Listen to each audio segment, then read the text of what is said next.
Sunday. Sunday. Side by side at the microphone, from the green light to the speed trap, Chris Switzer and Ray Carino calls them as they sees them, and you better believe them. Here! Relevant news, biased opinions, and outright bullshit regarding every aspect of automotive culture. Gasp at mechanical trickery never before revealed over FCC-regulated airwaves. Thrill to the explosive tension as Chris and Ray cuss each other down the track and barrel roll across the finish line, laughing at certain disaster as they shake hands with the devil. All that and much more this Sunday at high noon on the Motormouth Radio Hour. Call in and speak live with the Wizards of Speed and live feed, Chris Switzer and Ray Carino. Bring the whole family. Kids under 12 get in free. Every Sunday at noon on WHPC. Take the Long Island Expressway to the Meadowbrook Parkway and look for the sign saying no parking on the expressway and no express service on the parkway. Go right on Highway 24 to Garden City. $2 all-day parking includes pit pass. Sunday!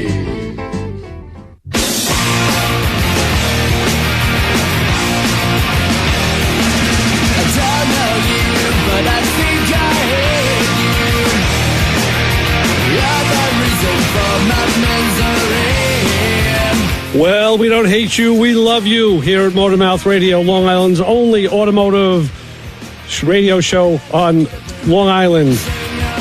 With your host, Ray Guarino and Chris Switzer, who is has no audio, so I have to make sure we can get Chris back on the show here. Righty, my brother. Let's see. That's right. That's right. You're up. You're on.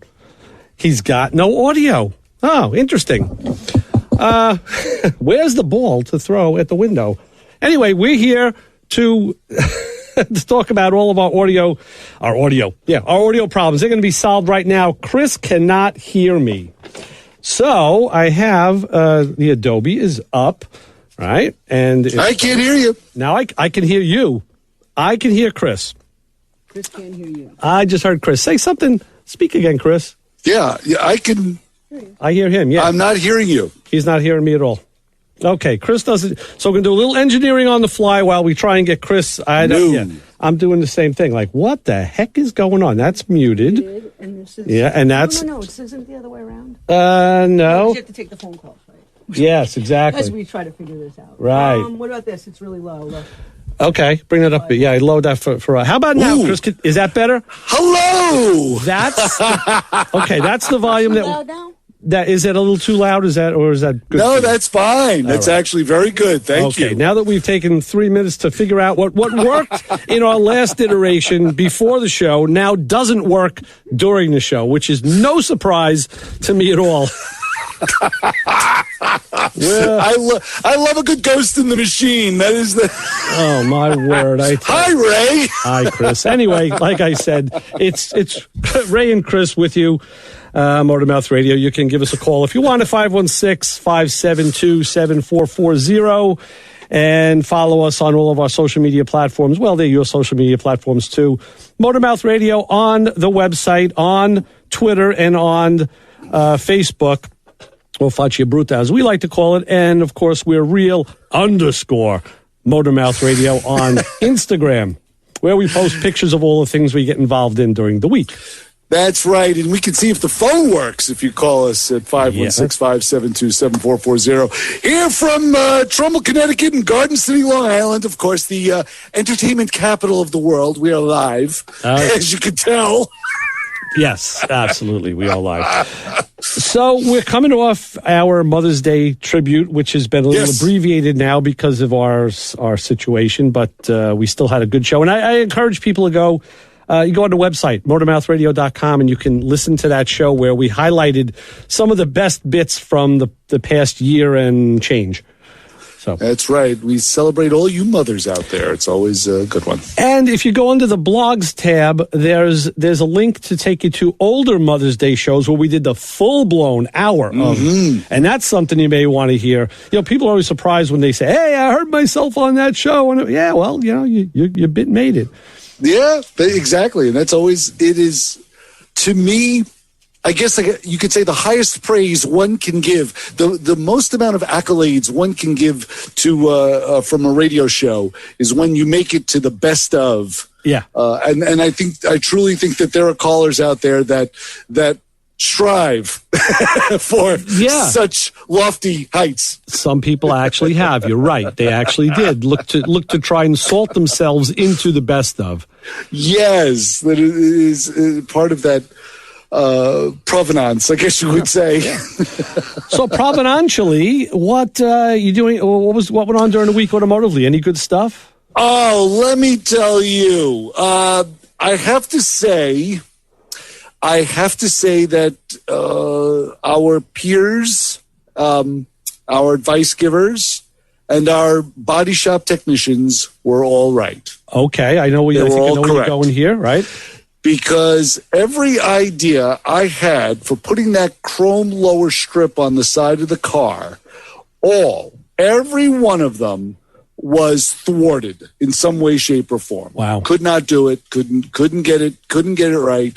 I had to resort to using regular good old sheet metal screws, drilling holes, sheet metal screw, and some silicone to keep it from rusting, and get them in there, line them up, send it in, call it a day.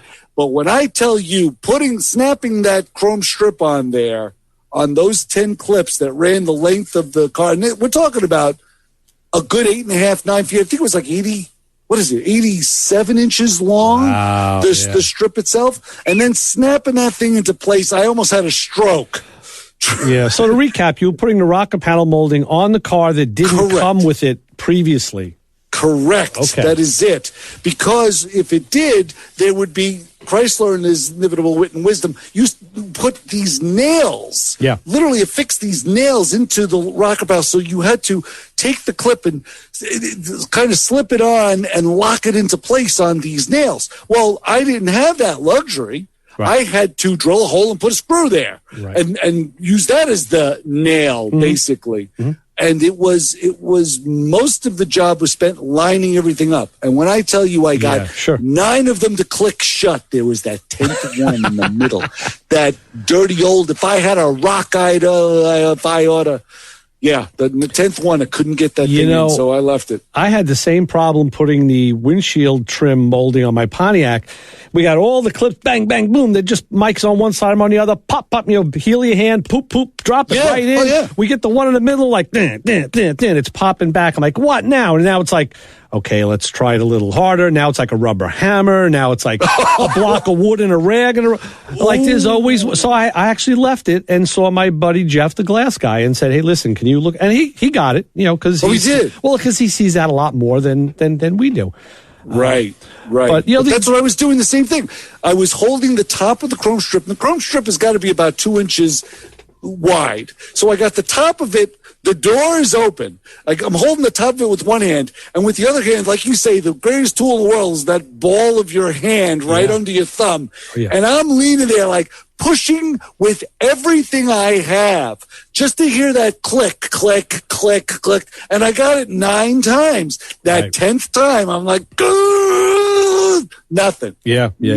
Nothing. You'll be all right. I feel it. I know it's there, but it's like that. And the good thing is, at the end of the day, that molding is the lowest part of the car, and although it does set it off and you'll see it, it's hard to scrutinize it unless you're down on your belly looking at it. So let me ask you this: how did you have the car situated to work on that part? Oh, I didn't jack it up at all. I left it the way it was. I left it on the ground. Yeah, I didn't jack it up. I left it there. Did you dig a hole and sit in it? No, but I laid down a lot. Yeah, sure. I actually worked. I have it's like a thin foam rubber. It's almost like it's like a weak yoga mat, basically. And I drop that on the ground and I get on the reason why is because I had to slide. Mm-hmm. So you have to slide up and take care and try and snap one in and then slide back to the back of the car and then slide to the front of the car. So you get quite a rash when you're on the cement doing that. So I had to resort. I guess old age will solve a lot of problems, and that was one of them. Right. Because if I was probably in my teens, it would be scampering back and forth. Everything would be swell, but no, not now. Right. Now when you're old, you have to reinvent. I mean, it's just, I still need my head examined I still have to do it again. I have to do the other side now. I only did one side. Well, that's my question. Do you think now the other side will be a little easier because you've gone through the process once? I hope so. I hope so, too. I hope so, yeah. Usually that's the way it works. It took all week. It took all week to do one freaking side. Yeah. Wow. Well, I had to do it in stages. Like, basically, you have to put the panel up against the car, but how do you hold it there? So I had these regular, like, wood clamps with those rubber bumpers. They look like guns. They look like rifles, right? And you squeeze the trigger to get them to close, and then there's a little trigger in front of it that pops them back open again. So I had those things on there, and I took a regular magic marker, and I just ran the magic marker along the top of the body while the chrome was affixed to the car with those clamps. And I align it up, get it right, and then and then from there I measured down to where I'm drilling my holes. Right. And of course I'm drilling one hole, but then I had to drill two more to the three holes. Did you find any Bondo like you feared? A little bit in the front on the fender, a little bit, not a lot. Okay, but, good. There probably was body work under there that I conveniently covered. Right. No, good. But no, thankfully there were no surprises. It was all mostly metal. I was very pleased. Right. But I am covering up some stuff. I mean, I could probably do the body work on the car, but I figured, cover it up with chrome. Hey, yeah, why not? Why not? That's always a good way to do it. Hey, if you want to do body work, cover it up with chrome. That's good. No, it's fine. That's fine. That's very good. Yeah. That's that'll. I'm glad you got that. I'm sure the other side will be easier, or at least more straightforward. I'm going to start on it right after we stop talking. I'm actually going to go out there and start on it. Unless that's where all the Bondo is. Yeah, then just get an extra tube of high grade silicon. Yeah, exactly. Hey, I got to ask you a question, a carburetor question. Okay. I think I told you. I took the car out and I drove longer than I should have. Right. The car was running for at least, and I'm serious, about a half an hour, 40 minutes. And I noticed that the idle kept dropping and dropping and dropping. Like I like to keep a car idling at a lower than normal. Yeah. But this was way too low. I mean, I was idling at maybe like 150 RPM. It was loping. It was going blah-blah-blah. And it's just a matter of time before it drops and stalls, which it did. So I had to feather it, just keep my foot leaned on the pedal, just bring up the revs while I was waiting for a traffic light and things like that. And I thought, okay, let me just readjust the carburetor because I didn't drive the car that long. So I must have been always on choke when I had the car out for the 10 or 20 minutes of time. So I noticed that when I readjust the carburetor, everything is fine. But when I start it up in the morning, my choke is now gone. I don't have any sort of high idle. My step, for some reason, is completely been obliterated, and I still don't know why because I didn't adjust it. But I also noticed when I pull away, I get a pop through the top of the carburetor. Just one. It just goes through the top of the carburetor, and that car's fine. And then it's fine. And I'm like, you dirty old Wyotta, if I had a rock, And I'm thinking, who do I talk to about something like this? Let me talk to Ray. I have a couple thoughts. You have a Holley. You have a Holley 600, a model 4160 on that car, as we've discussed. Right. The first a couple questions. What type of choke is on that carburetor? The regular step type. No, but is it electric? Is it an electric choke or is it manifold? It's the spring. It's a spring. Yes. All right. So that's a divorce choke with a spring. All right. So that has to be looked at. When the car is cold, when you move the throttle linkage, that the rod should push up and close the upper air valve. I'm thinking all I have to do is just adjust the stove because you have the 3 screws and the black box, not a box, but it's a black cylinder. All right. And I'm thinking I may have to adjust that. That's the other kind of choke. I thought you meant the spring on the manifold. I'm sorry. You have the stove choke that's on the carburetor. Okay. Yes. Yeah, that can be adjusted, and if it's closed too far, the car won't idle when it's hot at all, and when it's cold because it needs some air to come in. So you have to look at that. And there's a spec for that. The other thing, as we discussed, is as soon as you have an older school Holley, we've figured that out by the screws. When you backfire one of them, like what happens in the morning, usually what happens is the power valve blows out. So you probably have a blown power valve. Most likely. And as far as the low idle, I would always start with the basics. I'd look for a vacuum issue. I'd like to put I remember we talked about your vacuum gauges. And I did, young man. I did put a vacuum gauge on it this week. Okay, what happened? And I 19 PSI and steady. When it was running in that low loping speed? No, after I adjusted it. Okay. Well, that's good. That's good. Because that's what you want to see. A vacuum leak obviously steals, the air away from the carburetor, so that'll cause a runnability issue. Mm-hmm. Get a good look at that. Any manual, or you can go online. There's tons of information on how to adjust the choke and those things. The Holleys are so common. That's what I figure, and that's probably what I'm going to do. But I'm always looking for that reaction, like, all you have to do is just increase the mixture, you'll be fine. I'm always looking for that answer, that reassurance that simple thing will remedy the whole problem. But no, I can totally go and dig deep into it and just adjust it correctly. You know why? Because I have the time. And our eye in the sky, Joe D is reminding us that you need to check the idle specs both on and off the choke. Now, when you're on the choke, it's the fast idle adjustment. There's a separate screw for that. And then when it comes off the choke, there's a curb idle screw, which is the one you would adjust for.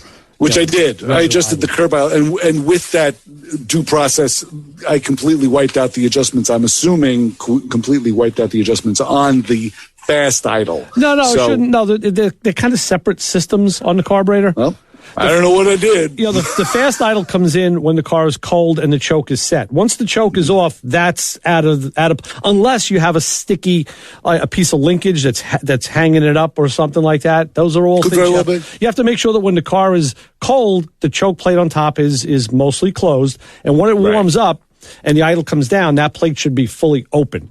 And those are two visual cues that you look at to see if there's maybe something else going on. But, good to know. Okay, you're on the way. I'm on the way. Yeah, I'm still on a danger drive. I love it.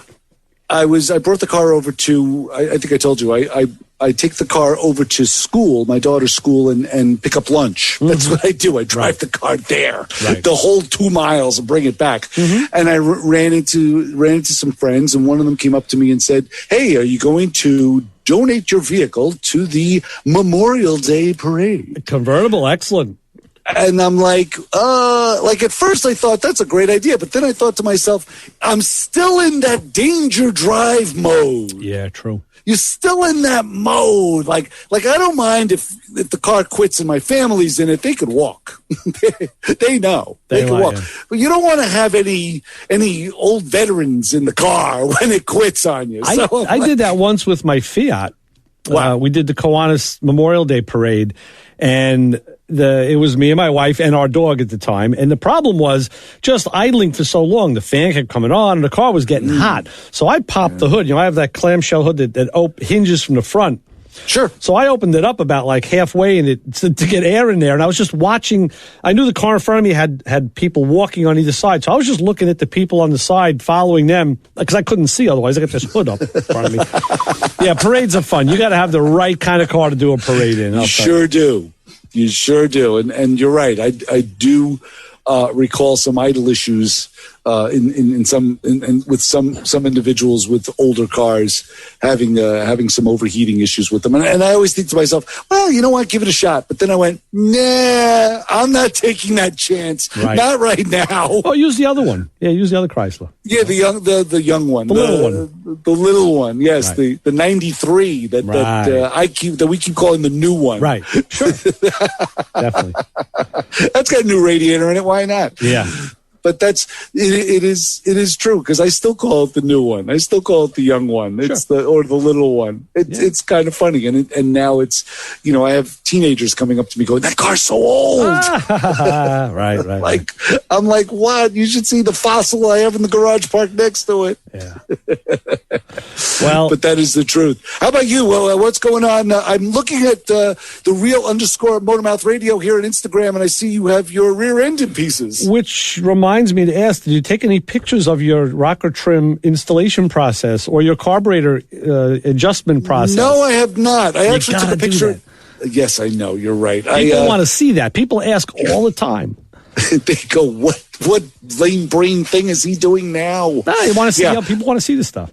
I have a picture of the clamps holding the piece on. I do have that. It does take a concerted effort to photograph while you're working. I've had a lot of trouble with it. I've gotten more accustomed to it as I've been doing it more. Because now I'm thinking as I'm working about the story I want to project, and like, I need a picture of that. I need a picture. And you always miss something. But I'm glad you brought that up. This is a case where a gift that you didn't think you'd ever use came in handy. A few weeks ago, our good friend Dougie from the UD got in touch with me and said, hey, I got a shop press, a small one, a bench standing shop press. And you want it? You need it? I'm like, I really don't need it. We have a bigger press at the shop that's, even though it's hard to get out, it's there. And I'm thinking, what have I pressed? I had to press recently, and there was really nothing. But not being able to turn down a good gift of something that was, and it's new. Kevin and I drove over there and we picked up this press and I put it in my shed and I used it yesterday. So the gift came around where I actually was able to, and I sent him a picture and said, hey, Doug, look at this. I'm using the press. Son of a gun. Yeah, it came in because I was going to have the parts store do the pressing for me. He said, wait a minute. I got a press. I can do this. So what happened was this story it's a quick story, but there's history. If you remember, I'll give you the history quick. When I first put the car together, I had the first day out. I was going to get exhaust done, and I heard a cheeping noise like geek, geek, geek, geek. And what had happened was one of the lug stud, the lug nut, the wheel studs on those axles are threaded in because it's an Eaton posi. There's Mosier axles, Moroso studs, and one of them loosened and just cut a track through my wheel cylinder and dumped all the brake fluid. Right. So. I also know, just to interrupt you 1 second, I also know that noise in a past story where a wheel flew off your car. Oh, that was all right.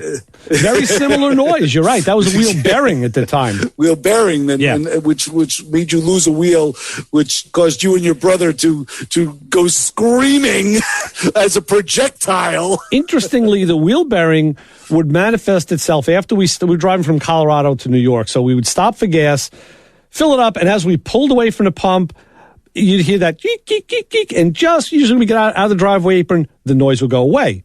So, of course, we paid great attention for that 8 seconds of noise, and then when it went away, we forgot all about it. And said, 95 miles an hour, let's get home. And, of course, we did lose a wheel and the whole axle and the whole 9 yards in Ohio. But anyway, different, same noise, different manifestation. So this one, I had fixed that, and I looked into how to affix these screw-in studs, and the popular thing at the time was to tack weld them in. Oh. Now, I wasn't going to go taking the axles out, but I did it in the car. I tack welded them in, and because of that, I just never took the wheels off, because if you think of it, when those studs screw in, they screw in right-hand direction. Now when you put a lug nut on it and tighten it, you're now tightening in your right-hand direction, which is the left-hand direction to the stud. So I didn't want to loosen any more of them, so I didn't take the wheels off the car for the last 4 or 5 years until I had it at the shop last year, and I was putting on the rear wheel trim, the stainless steel trim, and I couldn't get the screwdriver up because the rear tires are big. I took the tire off. I said, okay, now that the wheel's off, let me check the brakes. Pulled the drum off, and I saw, wet brakes from a bad axle seal. Mm-hmm. So that was the job this weekend, was to change the axle seals on the car. Oh boy! And it would have. Listen, I've done this job. I've done axle seals plenty of times. I've done this stuff, taken axles out. It's no big deal. I kept the C clips. I didn't use C clip eliminators.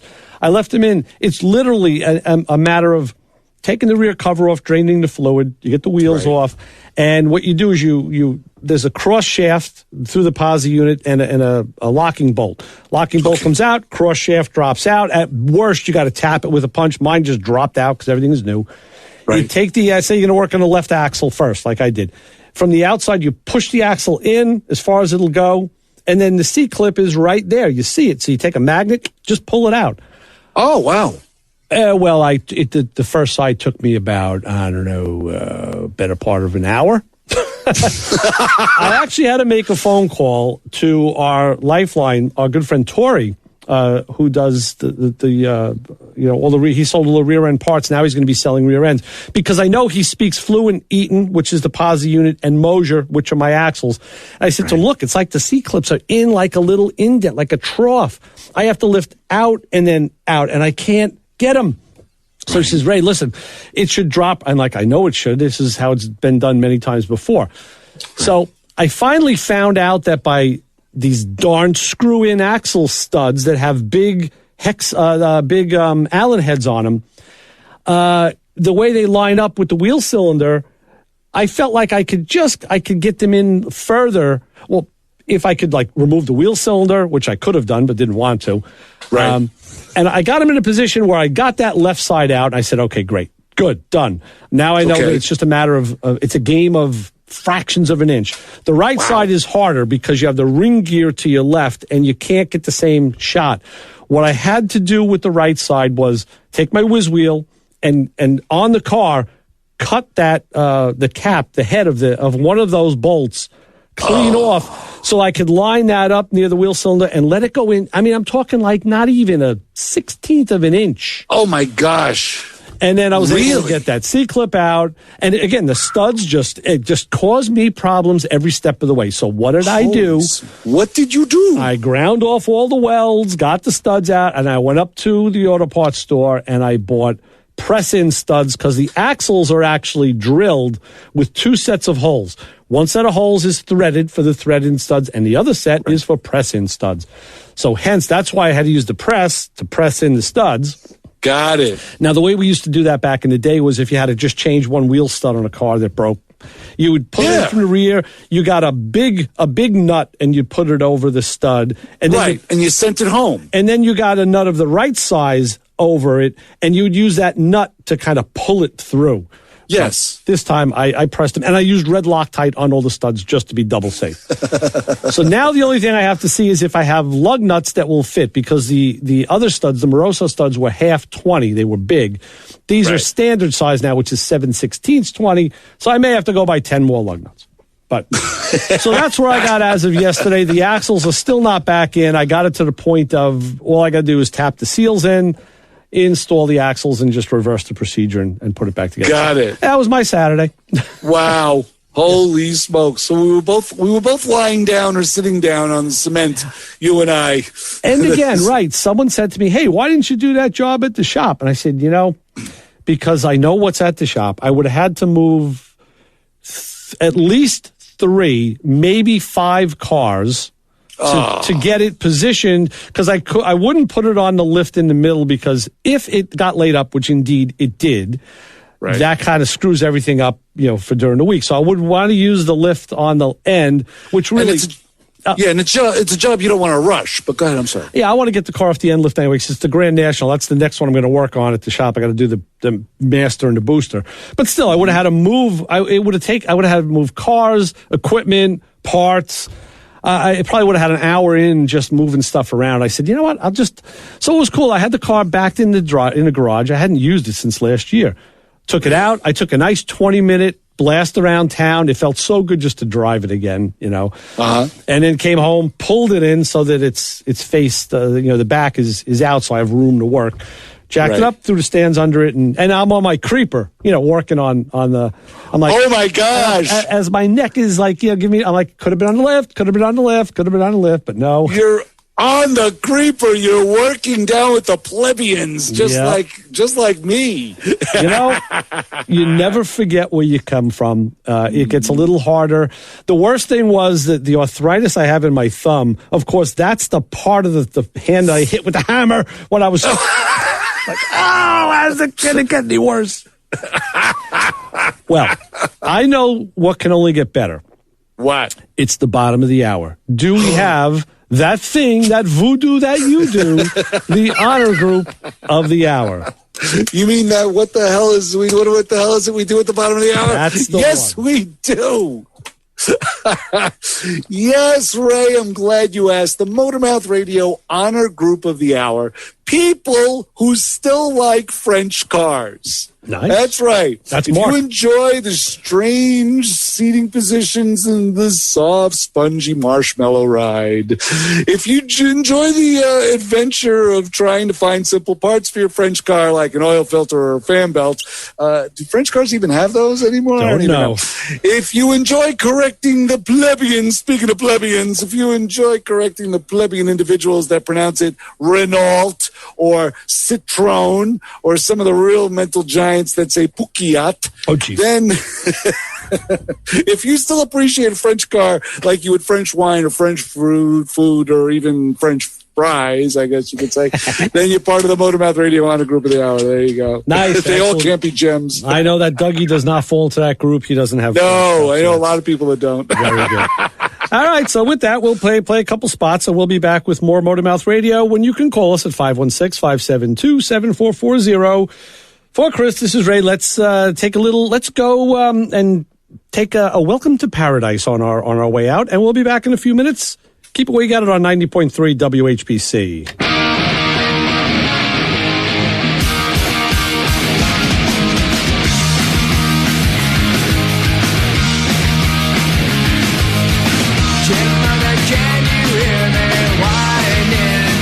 This show on 90.3 WHPC is brought to you by CarStar Celebrity Chase Collision, with 2 locations in Limerick and Oceanside, who remind you that New York State law says you always have the right to choose which shop will fix your car. CarStar Celebrity Chase Collision offers a full range of services, 24-hour towing between Montauk and Manhattan, shuttle service, and they can help you with a rental car arrangement if needed. All repairs include the CarStar Lifetime Nationwide Warranty, ensuring that the experts at Celebrity Chase Collision are always on your side. Y sí, hablamos español. More information is available by calling 516-593-0920 or visiting online at celebritychasecollision.com. You're listening to the Motor Mouths. You know them. So nice talking to you guys. I miss you. You love them.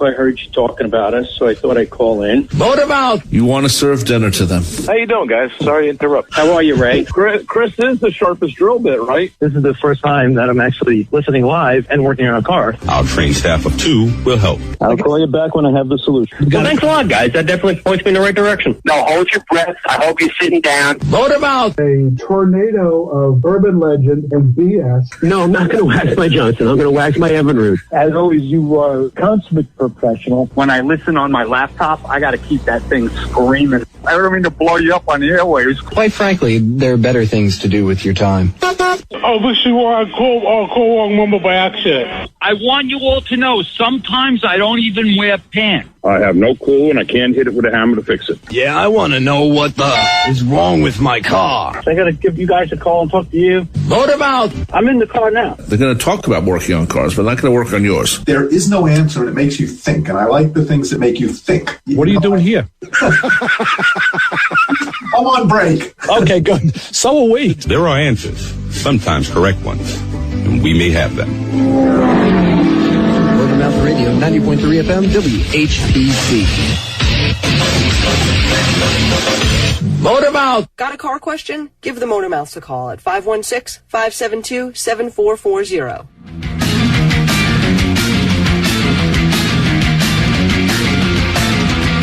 Thank you, Kim. Given the phone number, give us a call. Like Kim said, 516-572-7440, and we'll talk to you about your stuff, our stuff, any stuff that you have in the middle of the mix, and yeah, we'll make it happen. That's what we do here. That's right. Crank it up and piss off the neighbors. Motormouth Radio. Yes. Good T-shirt. Yeah, right. You know, I'm looking at you. It's funny because I'm looking at the picture on Instagram that you took. Nice picture of the car. Car looks fantastic. Is the trunk closed? Question to you: is the trunk closed? In the picture, do you remember? Don't recall. I don't remember. Okay, because I'm looking at an alignment issue, Ray. Okay, I'm looking at an alignment. See, a simple fix on that one. So after you do the wheels, the wheel bearings on the axle, just drop the hinge down a little bit on the catch. The body catch on the trunk. Just drop it down. You know, it's very possible, and I'll tell you why. I noticed when I got in and out of the car yesterday, the driver's door. Like you let it go and it doesn't want to close because the weather strip is all brand new. And and even though the door's been closed all winter, that stuff hasn't heated and sealed yet. It's just kind of, that stuff has to wear its way in. So a lot of times when you do a restoration like this, you have to go back a number of times. You don't want to make that adjustment final until it's going to be final. So agreed. Yeah, I'll keep my eye on that. Sure. I am having a hard time, and I am such a weenie about this. I am having a hard time with the 300 because I don't think there's one panel that matches up on it. So I am just as in gross violation of panel mismatch as the next guy, because whomever butcher put this thing together put it together in record time, and you could tell. So, and it's really, really difficult to line things up on this car. It really is, because you start moving things around. And mind you, I'm doing it while the car is still painted, and the paint on the car flies off. You lean on it, and the paint is flying off this car, which kills me because I still don't have a proper duplicolor for it. Okay. So and now mind you, I can mix color. I can do that and get pretty darn close. I just need the right colors, and I have to find them all in all the array of spray paints and cans of paint I have around the house to mix up the right color. Because I could do it myself. I really could. And a very good friend of mine, you know him, one of our former co-hosts, Tony Trincilla, has always said to me, he says, you can match color by sight. And then the irony is I still can, which is why I don't do many things very, very well, but this was one thing I do. So it's just a matter of getting the cans, putting them together, and I'm going to probably have to do that sooner than later, because there's some scratches under there that I've noticed, and some paint flying off that I've noticed that I'm going to have to address. Yeah, I'll say that I've seen through the years that green is kind of tough to match sometimes. It is. And now you have to fade, you got paint fade and all of that. So yeah, greens are not always the easiest colors. Mm-hmm. I had that issue when I had that Cadillac. It had a bronze color on it. It was similar to your car, similar to the color of your gold, but it was, a little bit more golder, browner, I guess you could say. It wasn't as vibrant as yours, but I do remember going over to Eagle Paint in Hempstead. Mm-hmm. And I think we've had him on many, many years ago. His name was Glenn. Okay. I can't think of his last name, but I went there, and Glenn actually took out a camera that he rested on the fender of the car, and took a picture of the paint, and mixed it up, and it shot well. Yeah, I would say it was a good match. I would call it a good match, basically. But like if you looked at it one way, it looked fantastic. If you looked at it just in a different light, you could see that there was a shade difference. But nothing bad at all. At all. It was perfect as far as I was concerned. The good friends we have who I know who are painters, like my buddy TJ and Mike and the guys over at Celebrity Chase, they, blending is an art form. Like it's almost like anybody can paint if it's prepped right. Yes. But to blend and match is something that's a whole nother skill set. And oh gosh, yes. Especially with the metallics and the multi layers and the pearls and all of that stuff. It's really, like we were at the shop this week and Derek they had a Z3 that he did the body work on. It went out and they painted it and it came back. And he was calling out we're standing now about 15 feet away. And he said, "Oh, you see the difference?" I'm like, "No." He's like, "Look right there where it goes over here." I'm like, and the drops down. He goes, "You see it's that beautiful blue metallic car." He goes, "It looks like a little purple." I'm like, "No." And I'm pretty good. Especially when it's pointed out, I'm pretty good at seeing it. He said, "Stand here, stay here." He walked over to the car and he pointed. And I was like, I'm not picking that up. I don't know what he's seeing, but wow. I said, boy, you guys are like above and beyond, man. That is an eagle eye. Yeah, no, it's true. I watched Mike blend the door on that little Sunbird that I had many years ago, the blue, and that was a tough blue. That was one of those 80s type of blues that was kind of like this bright, vibrant, metallic blue. And he blended that like, oh my gosh. And just to watch him do it was like you say, it was certainly an art form, because he went past the fender and blended into the door with the paint and came back. And it's one of those times where you look at it and it's almost like watching like Bob Ross. Yeah. Remember Bob Ross? Bob Ross would paint something and he'd say, "Oh, let's put a cabin here in this little scene." And he would take a blob of black paint and all this greenery and go right in the middle of it. And my father and I would jump up like it was a sporting event, going, "Oh, you just ruined it! What's the matter with you?" But then he would blend it in; it would look beautiful. And a similar thing happened with Mike as he was painting the fender of the car. He went into the door, and for the first thought in my mind was, "Oh, you ruined it! What are you doing?" And then next thing you know, he just whatever he did, he blended it together, and I was like, "Wow!" Yeah, it looked fantastic. So yeah, it is. I guess it's got to get ugly before it can get good. we have these discussions all the time because Derek is a very good body man. And he comes and helps me with some mechanical stuff, especially if I need a small hand to get up into places. And I call him over to see like the crazy stuff that I find that was done by somebody else that shouldn't have ever been done. Those posts are up there too, mostly electrical stuff. And he calls me over to show me we were looking at some Audis this week. Oh my God, the way they build these cars is like ridiculous.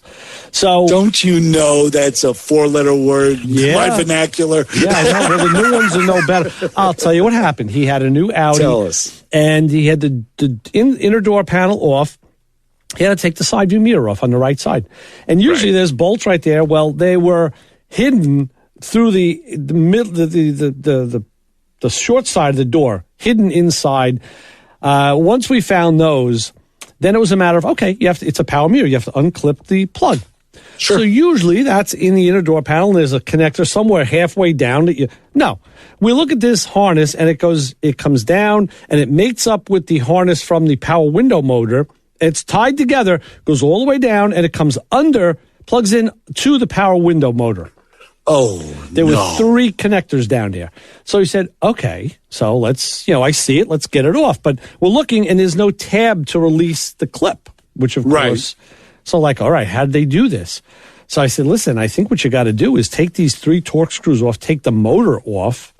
I said, and let's hope that doesn't untrigger like a ladder assembly. Sometimes they use those like the... yes, right? Sometimes the motor is what holds it all together. Yeah, I said, so listen, we got to just do this. And the motor came off clean. And then when you turned it around, the 3 clips at the bottom, all of those, the releasing fingers were actually facing the door. It was like the clips were put on. Well, they weren't put on backwards, like they were engineered to be put on backwards. Right. So I was like, who the hell designed it? Well, Thursday night I'm playing in traffic. I had Matt Man Brian on, and I asked him because he's a Porsche Audi guy. And he said, oh, no, Ray. He says, it looks like they're still up to their old tricks. I'm like, what do you mean?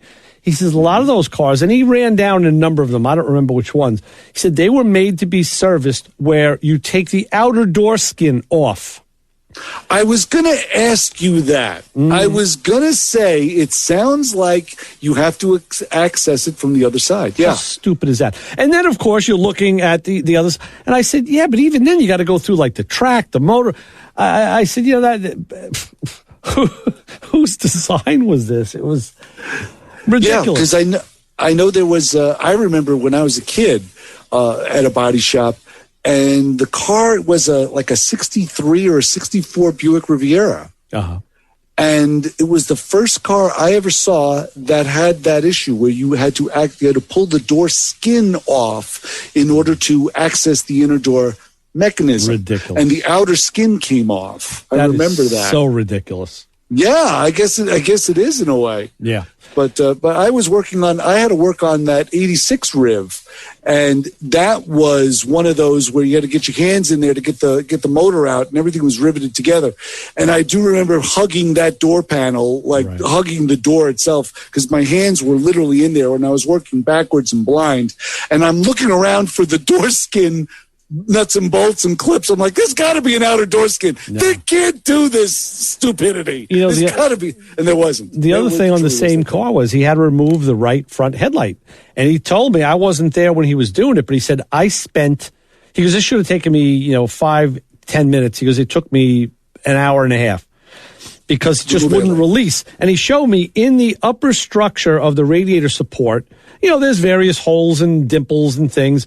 Now with the light out, it was evident what happened. There was one hole up there, and you had to use, he actually bought these from Matco Man Brian, these extra long hand Torx drivers. They're like, 12 inches long, because you had to go through that hole all the way down, and that's where the screw was at the bottom. So with the light out, you could see it. It's obvious, but with it all together, that hole's just another hole. And you look in there, you can't see anything. I said they needed like neon arrows to say here, here, here. So now I was talking to our good friend Ray the Fixer about something else, and I brought this up, and he said, oh yeah, he goes, and that headlight has to be programmed through the computer. There's no manual adjustments. Once you put the new headlight in, you have to go in with the proper scan tool, which is probably an Audi only scan tool, and tell that car that the headlight, he goes, the headlight will work. He goes, but you may not get, in the new cars, they have like the LEDs that'll do like running light and directional. Sure. And sometimes when the directional flashes, the other half of it goes out. He goes, none of that. He goes, the headlight will work because it's a safety thing, but none of the other stuff will work until it's programmed with the scan tool. So I don't know if they have that tool, but. Wow. Yeah, welcome to the new world. Yeah, Audi, 4-letter word, that's for sure. Yeah, there you go. There was, I do remember when I had the Pathfinder, there was that side signal light cluster that sat next to the headlight, and I had to get in there to fix one of the rust holes. I had to remove that. And it was put together. It was not bolted in. It had those little, it looked like a tip where there was like a ball at the end of it.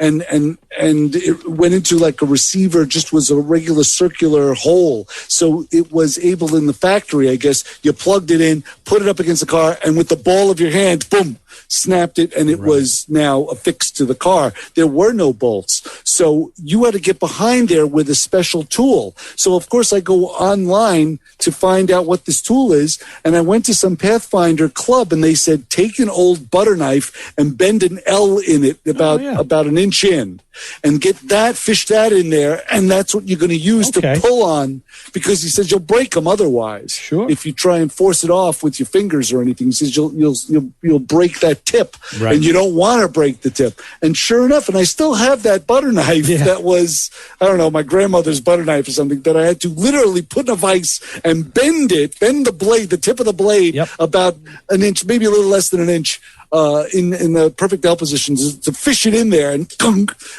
yank on that corner light just to pop it off. Well, I'll tell you, we have talked about this many times in the past through the years about homemade and modified tools that we do make. And Derek is one of those guys. He has a couple of old, I guess they're steak knives, but the blades are down to like only 2.5, 3 inches. And I see him. He sharpens them. And that's what he uses all the time to get in and clear Bondo, or he does he's like, this is, he goes, you can't buy a tool like this. He says, this is better. This works. And, and I agree. I understand how that works. No, sure do. Yeah. Because, we do. We have tools like this constantly reaching for them. I was talking about a bent screwdriver one time. I have at the tool bench at the ready is an old odd lot black plastic handled bent cheap screwdriver. And I can't tell you, Ray, how many uses this thing has. It truly is. It stirs paint. It takes apart bad or stubborn staples. Like I'm doing the door panels on the Chrysler, and I'm taking the door panels apart. Well, of course, the upper trim, the upper trim on the door panel is like a chrome piece with like a rubber strip that runs across that's shaped like a U as it runs down. So it traps dirt and whatever have you, and it sits up against the glass. Well, that whole affair is attached with these ungodly hard metal staples. And I have to get in there with this screwdriver and literally ram it into the staple. What are you showing me here? You showing me what is that? Is that a bent screwdriver, or is that a What is that? Those are Derek's steak knives. Oh, those are Derek's steak knives. You took a picture of it. Oh, that's hysterical. I see it now. I did, because I'm gonna post it at one point. I just have to figure out how to work it out into a post. I'll take a picture of that screwdriver. I can grab it right now. But that's what it's one of those screwdrivers that I have to jam in there, and you could tell these staples are so hard it scars the screwdriver. Wow! And I'm like, I'm not using a good screwdriver. I mean, we're talking about a regular blade screwdriver, but I'm not going to torture a good tool when I could torture this old junky tool. I'll tell you the truth. That's why on my car I don't have those inner flaps over the upper control arms. GM had sold. They put this it's like a heavy tar paper kind of a thing, and I just bought a set for my car, and they were affixed with these heavy duty staples. And I looked. I can get the tar paper stuff, but they don't have the staples anymore. I don't know how they put them in at the factory. They probably had some super Mongo gun. I said, you know what? I'll leave them off and let more airflow through. So I can see the my tubular control arms that I paid for. So.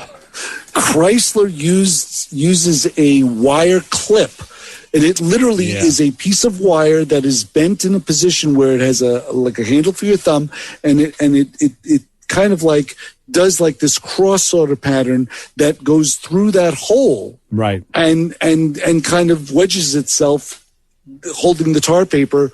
That, like you say, that tar material. Yeah, I don't know what it really is.